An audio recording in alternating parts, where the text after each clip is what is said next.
A number of places all over South America, you'd have the same story reinvented and retold differently. That's what holds us all together as one, beyond all our differences. This is a story which is entitled The Quest for Cleverness. Now, you had a king, in the old days you had lots of kings floating around the place. If they weren't kings, they were chiefs. If they were not chiefs, they were princes. If they were not princes, they were princesses. If they were not princesses, they were queens. If they were not queens, they were demons. Or they were angels. Everyone was as large as life and larger than life. Yeah? So, there we were. That time, us storytellers. And this is the story we heard, and this is the story that has come down to me. In quest of cleverness. Here is king. And he had a son, the only son.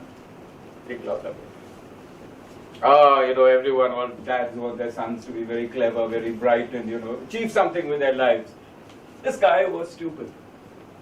He hated the learned way of learning, where you had a wise man who would teach them, and the wise man said, I can't teach your son. I'm sorry, sir. Sire, I can't teach your son. He's an idiot. What? My son an idiot? You know who you're talking to?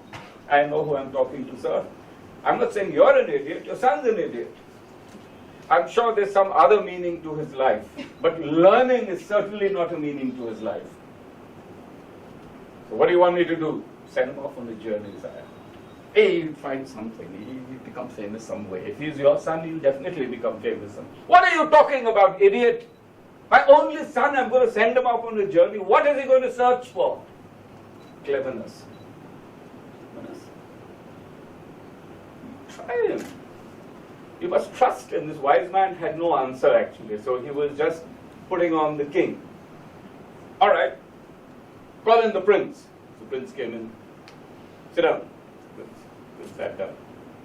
I am sending you off on a quest. Yes, father. Why are you so agreeable, he said. Yes, father, he said. Okay, I'm sending you on a quest. What am I supposed to look for? What am I supposed to search for? Brains, boy, brains. Come back with some brains.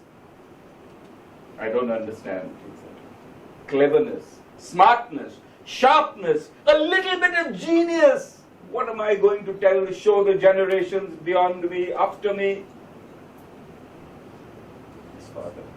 Don't be agreeable. Get this boy out from here. Give him whatever he wants. Give him all the jewels. Give him horses. Give him carriages. Give him anything, but get him out of my sight. Okay, husband, said the queen. And she took the boy out. Going off on a journey, my son. Like all mothers, they get very anxious. So she gave him enough to look after himself and just gave him one horse, the most beautiful horse that the king owned. His beloved horse. She gave him the king's horse. And this guy set off in search of cleverness. A long journey. He went along and he went along, as all long journeys are. They're almost endless, and the real journeys are the journeys where you don't know what you're searching for. You don't know why you're moving. So there he was on this long journey. They came to a marketplace. There was an auction going on. A lot of animals and whatever was being sold. And he was curious. Got off his horse. What's being auctioned here? He had a look. It was a little bird. And nobody was wanting to buy the bird because this guy was saying, this is a magic bird. So the prince asked, sir, yes, I want to ask, why do you call it a magic bird? He said, by your command, the bird will sing. And if the bird sings, whoever listens to the bird song, except you, of course, will go to sleep. And they'll sleep so deeply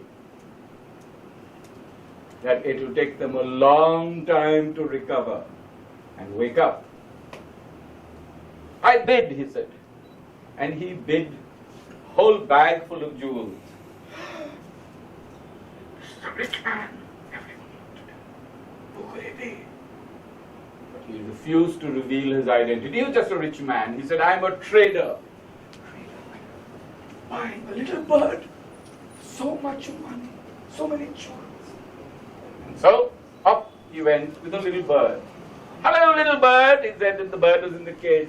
You're a cute-looking little thing, red, and you've got sort of a blue bottom, and you've got a lovely tail, and you've got a sweet little face. I'm sure you'll be of some use. And he went along. And as he went along, he came to yet another marketplace. What did he see there? An old man with a metal box, an iron box, and he was standing over there. Want to buy my wares? Want to buy my wares? Want to buy my wares? Yeah, I want to buy your wares, said the stupid prince, and went forward. I want to buy your wares. What are you selling? This is a very dangerous beetle. Dangerous beetle, is it? Yes. That's why you got it in an iron box. Yes. What can it do? It can make a hole in anything except iron. Through and through. Boom. That's the way it goes. Wow. I'll buy it. How much is it? Whatever you can offer. So he gave him another big pouch of jewels. So much? What do you do for a living? Asked the old man. Oh, me, I'm just a generous soul. That's how I live. But what happens when all your wealth finishes? I don't think of that. I just think of the experience, my man. That's a very wise thing to say, young man, he said. And he gave him the metal box with the beetle inside it. So off he went, and he reached a dark jungle. And he said, I'm going to camp here the night, because remember, he wasn't a clever chap. He lived in the moment. He lived just for the time he was wherever he was. So he sat down, he ate a little bit of food, and looked at the bird, and he gave the bird some crumbs, and he said, should I open this metal box for the beetle, or shouldn't I? What do you think he did? Anyone? He did that. Of course he opened it. Beetle stepped out. 1, 2, 3, and there was a tall tree next to him, a big stout tree. So the beetle went. Dum, crash came the tree. Oh my God! Where are you, beetle? Where are you? Here's your boxy woxy, beetle, beetle, and he was crawling around on the ground. Just then the bird began to sing.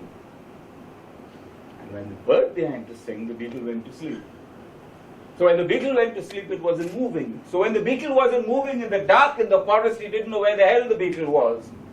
So he started with beetle, beetle, beetle, beetle, beetle. In the morning, the beetle dragged its body up slowly and reached the iron box again. And that was its security. He climbed in. He set off on his journey once again. And as he went along on his journey, he came to yet another marketplace. You know, in those days, just like in our country, we have in rural areas the haat.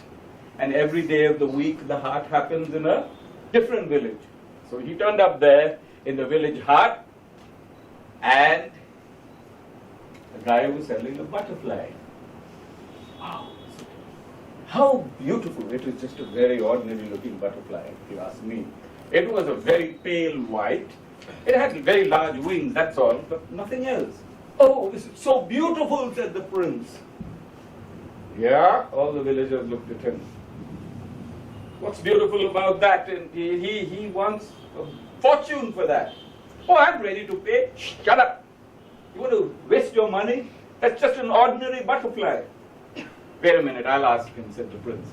What can this butterfly do? This, sir, has powerful wings. Any weight can sit on it, and it will fly them to the moon.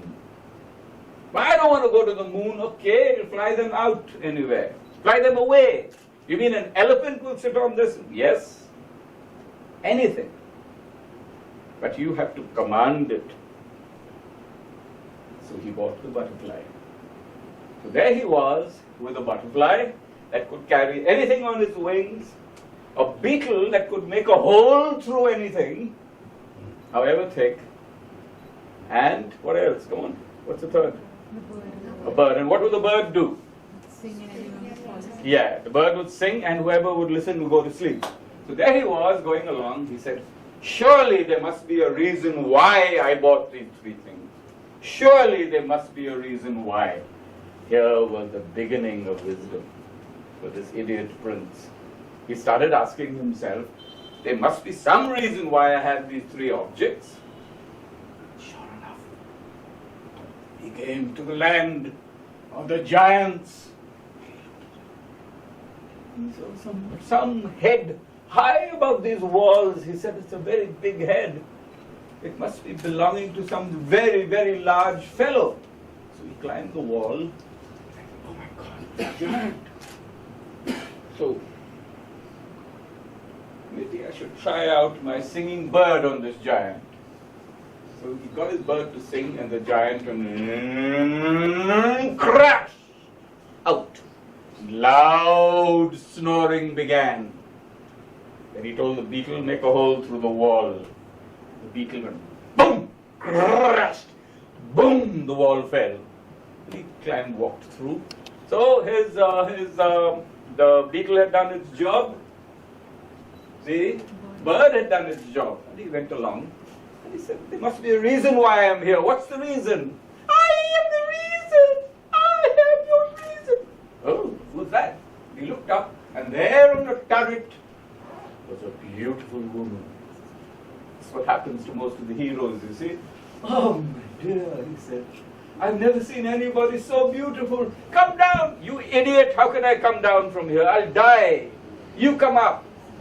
Just then, two giants approached him from both sides. Be careful, prince. How do you know I'm a prince? Look at the way you're dressed, idiot, she said. He said, oh yeah, I'm a prince, and my father's a king, and my father said to me, stop arguing, the giants are coming. Oh, let me tell you about my father. Oh, shut up, she said, rescue me. So he said, bird, sing. The bird looked at one giant. I was probably wondering, should I sing for put this guy to sleep or put that guy to sleep? So the bird sang a duet, all by itself, singing from both sides of his little beak. And both the giants crash. Oh my God, you're so good, she said. You're a hero. Oh, shut up now. You shut up, he told her. How do I get up there? And then she showed him the way. She pointed the way. And he got the beetle through the door, cut through the door, and rescued the princess. And he got out. You had the princess, you had the horse, you had the butterfly, you had the bird, and you had the beetle. And you had 50 giants approaching. So what do you think the prince did? Anyone? They all sat on the butterfly, and it was going to be a very difficult task. Because the butterfly was a small guy, there was a horse. And the prince said, what am I going to do? Oh, idiot, just carry me, I'll carry the horse. Is it possible? He said, anything is possible. So he stood there on his toes, holding the princess carried the horse, and all of them went up on the butterfly's wings, through a hole in the wall, all the way back to the kingdom. And the soldiers came running, sire, there's something odd. What? Your son is coming back, he's flying through the air. What? He's carrying a woman and a horse. came onto the ramparts of the fortress palace kingdom. And I looked out. That indeed is my son. He is certainly a clever boy.